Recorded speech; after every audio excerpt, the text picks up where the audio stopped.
How you guys doing? It's Rival back out again with another video. I'm gonna show you my version of Donquixote Doflamingo. I think the lead is just gonna be absolutely broken.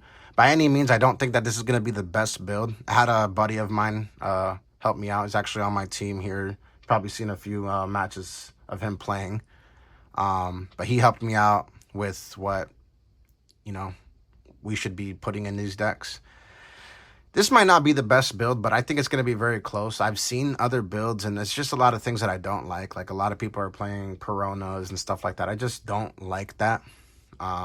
So this is going to be like a splash of what I think is the best, and then also with opinions of a buddy of mine. So obviously we're going to start off with the leader here. Next,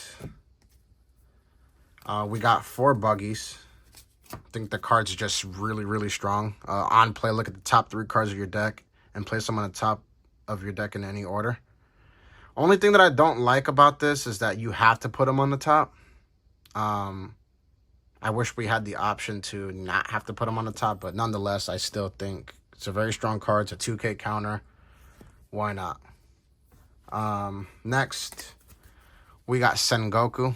4 of these, absolutely 4 of. Look at the top 5 cards of your deck and reveal up to 1/7 of the Warlord C-type card and add it to your hand, and place the rest on the bottom of the deck in any order. So it's just like your Nami Searcher. I think you definitely play 4 of that. There's really nothing else that I would say about that. That card's just really, really strong. Next, I'm playing 2 of the new card that came out in the starter deck 17, Marshall D. Teach. You may place 1 card from your hand to the top of your deck. Give up to 2 rested Don cards to your leader or one of your characters. Cards just broken. Honestly, I wouldn't even be mad if somebody played 3 or 4 of this. I think 3 is the max, but right now I'm just trying it at 2. I think every single blue deck has to play Pudding. I mean, here's the thing with Pudding. You can actually get away with not playing it by just continuously every single turn asking your opponent how many cards you have in your hand. And even if they actually know that you're playing around, they have to actually respect the Pudding. This pudding is just so good. On play, return all of your opponent's cards. Your opponent returns all cards to their hand to their deck, shuffles it, and draws 5 cards. This card's won me so many games. But this card also can lose you games too. So you can give them a better hand than what they have. But honestly, just continuously ask them how many cards are in your hand. Kind of like how you did with the 4-drop Law in the purple.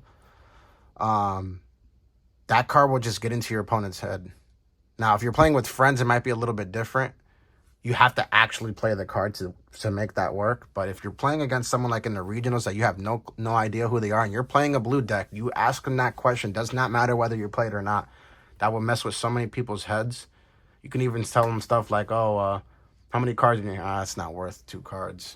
Just saying stuff like that's going to throw your opponent off, and it's going to make them start panicking. They might block when they shouldn't be blocking.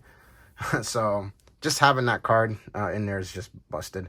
You can arguably also just go down to 2 and play 3 Teach. That would honestly be good, and I might be doing that. But right now I'm just sticking at 3 because Pudding's just that good.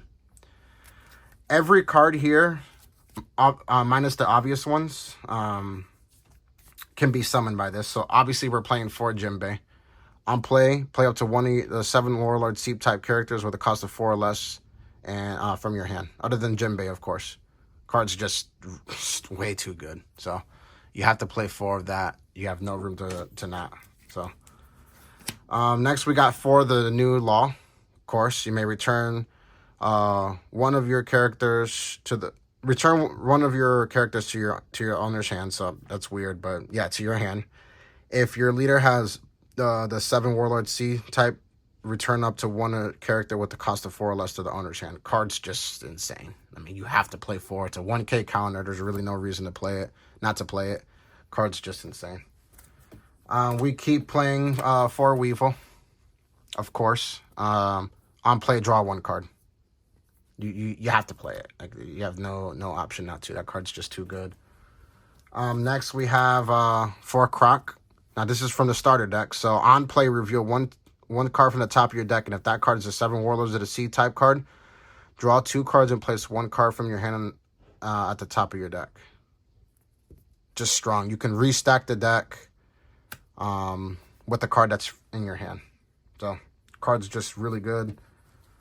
No reason not to play it. Boa Hancock. It's a blocker. It's a new card that just came out. Started deck 17. Look at the top 3 cards of your deck and place them on top or bottom of your deck in any order. Then give 1 Rested Dawn card to one of your 7 Warlords of the TC type characters or leader or character cards. So basically, you play this and you only got to use 2 Dawn to use your leader ability. So pretty strong. Let's see. Next, we're playing. We're still sticking to the 4 Mihawk.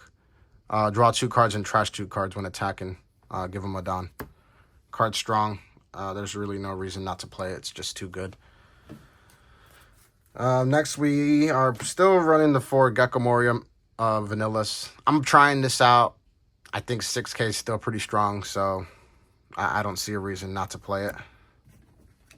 Now we got, we're still sticking to the plan with these 4 Gecko Morias on play. Add 1 7 Warlord of the Sea or Thriller Bark Pirate type character with the cost of 4 or less and add it other than Gecko Moria from your trash to your hand. Card's good. You just recycled pretty much the entire deck. So, last for the character cards, I'm playing 2 10-drop Kaido. This is the card. Not a lot of people are playing it. I still think the card's great. It's nice to have that high end. The whole entire game, they're worried about trying to clear your board. I think 10-drop Kaido is just strong. And in my opinion, my former control is going to be Gum Gum Red Rock. Play up to 1 character at the bottom of your opponent's deck. I mean, you can pretty much just remove anything for 6, 10-drop bodies, 8-drop bodies, 9-drop shanks, whatever you want.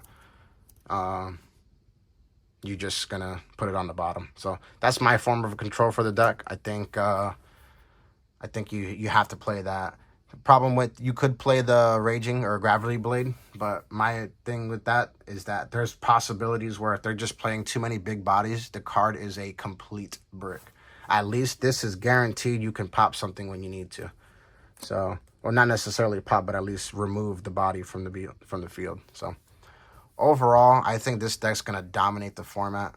I do think that Enel could be a problem for this deck, so maybe Enel might be coming back more because of this, but overall, I think this is going to be a really, really solid list for you guys to try.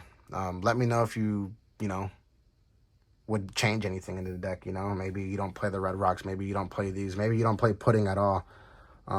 Give me a reason down there too, so I can kind of, see why I would even consider it. But again, if you guys enjoyed the video, leave a like, subscribe, comment down below if you have any questions. And again, thanks for watching, and I'll see you guys in the next video.